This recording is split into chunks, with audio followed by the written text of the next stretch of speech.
Hello students, as I discussed with you that in this video we will discuss 5 topics: Newton's law, momentum and impulse.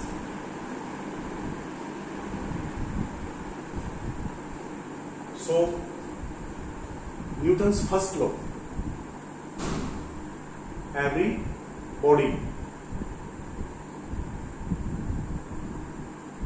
continues, every body or object continues in its state of rest or uniform motion in a straight line.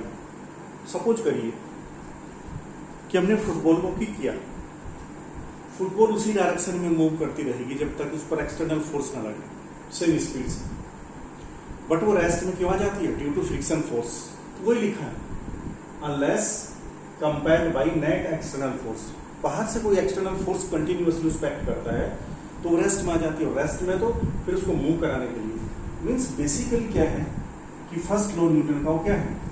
Law of inertia है.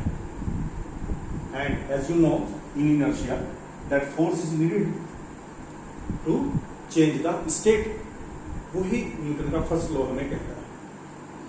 Means inertia कैसे, inertia को कैसे major करें? मास से. मास मोर inertia. For example किसी light weight chair को एक जगह से दूसरी जगह रखने के लिए कम फोर्स चाहिए, और किसी हैवी अलमीरा को जिसमें बुक्स रखी हैं एक जगह से सेम डिस्प्लेसमेंट के लिए ज्यादा फोर्स चाहिए, उसका ज्यादा इनर्शिया और ज्यादा अपोज कर रही है. तो फोर्स की जो डेफिनेशन है कहां से आ रही है? फर्स्ट लॉ से. कैसे कि force is necessary for the change. And force की क्या पढ़ा हमने डेफिनेशन में फोर्स की कि फोर्स इज अ पुश और पुल which change the position of rest, motion or direction, and that is coming here. So Newton's first law is the law of inertia. What is linear momentum? कोई body move कर रही है तो उस body के मास और उसकी वेलोसिटी के प्रोडक्ट को मोमेंटम कहते हैं. वेक्टर क्वांटिटी होती है मोमेंटम. पी से इसको बेटा डिनोट करते हैं, और यूनिट इसकी केजी मीटर पर सेकंड और डायमेंशन MLT माइनस. अगर सीजीएस यूनिट लिखेंगे तो यहाँ ग्राम हो जाएगा, यहाँ सेंटीमीटर हो जाएगा. इट इज क्लियर दैट कि मोमेंटम मास के डायरेक्टली प्रोपोर्शनल होता है और वेलोसिटी के भी डायरेक्टली प्रोपोर्शनल होता है. ये हुआ मोमेंटम. अब न्यूटन का सेकंड लॉ आ जाता है. Momentum means mass and velocity पे डिपेंड कर रहा है. मास कांस्टेंट होता है किसी बॉडी का. जब तक आप फोर्स अप्लाई नहीं करेंगे तो वेलोसिटी चेंज नहीं होगी. यस, और वेलोसिटी चेंज नहीं होगी तो मोमेंटम चेंज नहीं होगा. So rate of change of momentum means पर सेकंड मोमेंटम में चेंज होगा. That will depend on force. Force ना अप्लाई करेंगे तो क्या होगा? फोर्स अप्लाई नहीं करेंगे तो मोमेंटम चेंज नहीं होगा. वेलोसिटी उसी स्पीड से वो चलती रहेगी. This is the first law. Same direction में सेम स्पीड से in a straight line will continue its motion. If time interval is very short तो हम इसको क्या लिख देते हैं? dp upon dt. But p क्या है? p तो बेटा mv है, तो p को हमने क्या लिखा? mv. Mass is constant, taking outside बाहर लिया. dv अपॉन dt, तो dv अपॉन dt क्या होता है? डेफिनेशन ऑफ एक्सेलरेशन है. ये तो आप पढ़ चुके हैं पहले चैप्टर 3 में. तो mv. सो नॉर्मली हम क्या कहते हैं? F equal mv. Second law को Y the law is rate of change of momentum is equal to the external force applied on the body. If no external force, the momentum will remain constant. This is the law of conservation of linear momentum. अब इसके example कहाँ से आते हैं? Cricket player जब catch करता है अपने हाथ को क्या करता है? पीछे की तरफ पुल करता है. पीछे की तरफ पुल करने से क्या होता है? कैचिंग का टाइम बढ़ जाता है. When time increases, force decrease. Ball हाथ को कब हिट करती है? इजीली वो कैच कर सकता है.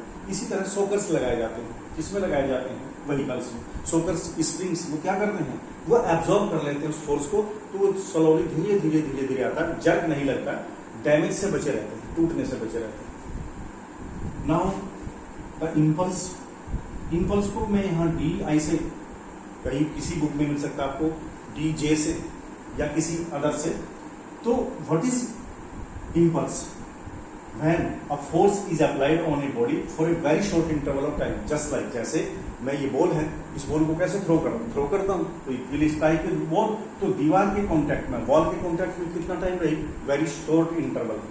तो force and short interval of time के प्रोडक्ट को इंपल्स कहते हैं. Unit Newton and second same as momentum. वही यूनिट होती है, वही डायमेंशन होती है.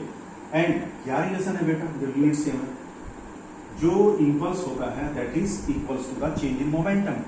इंपल्स इज ऑलवेज, रट लीजिए आप, impulse is equal to the change in momentum. Impulse है, फोर्स लगा है तो मोमेंटम चेंज होगा. इसी पे बेस्ड है हमारा न्यूटन थर्ड लॉ. इसको तो आप अच्छी तरह जानते हैं, एक्शन रिएक्शन. तो अगर फर्स्ट बॉडी सेकंड पे फोर्स अप्लाई करती है, सेकंड भी इक्वल अपोजिट फोर्स उसी तरह अप्लाई करती है. मेरे हैंड पे क्या रखा हुआ है, मेरे हैंड पे पेन रखा हुआ है. पेन का वेट किस तरफ है, वर्टिकली डाउन. एक्शन, मेरी पाम हथेली किस तरफ पुश करे इसको, upward, that is the reaction. So action reaction both are equal opposite. तो दो फोर्स होते हैं, फोर्स कभी अकेला नहीं होता. दो फोर्स होते हैं, एक्शन रिएक्शन, दोनों फोर्स इक्वल के रहते हैं. एग्जाम्पल स्विमिंग, जब हम स्विम करते हैं तो वाटर को कैसे पीछे पुश करते हैं, वाटर उतना ही फोर्स हम पे आगे अप्लाई करता है, इसलिए हम इजीली क्या कर सकते हैं, तैर सकते हैं, स्विम कर सकते हैं. रॉकेट, जब उसमें गैसेस भरी होती है, जो फ्यूल भरा है, जब वो बर्न होता है तो गैस एग्जॉस्ट होती है बाहर की तरफ वेरी फास्ट स्पीड से. So they put pressure, they put force on rocket, that is why to go up. Similarly horse का हॉर्स भी क्या करता है, अपने पिछले पैर से अर्थ को पुश करता है, एक फोर्स लगाता है. जब वो पीछे को फोर्स लगाता है तो अर्थ क्या करती है, उसको आगे को पुश करती है. तो इसलिए वो इजीली कार को पुल कर लेता है, खींच लेता है. In next video, we will start the main topics which are in your syllabus. Thank you.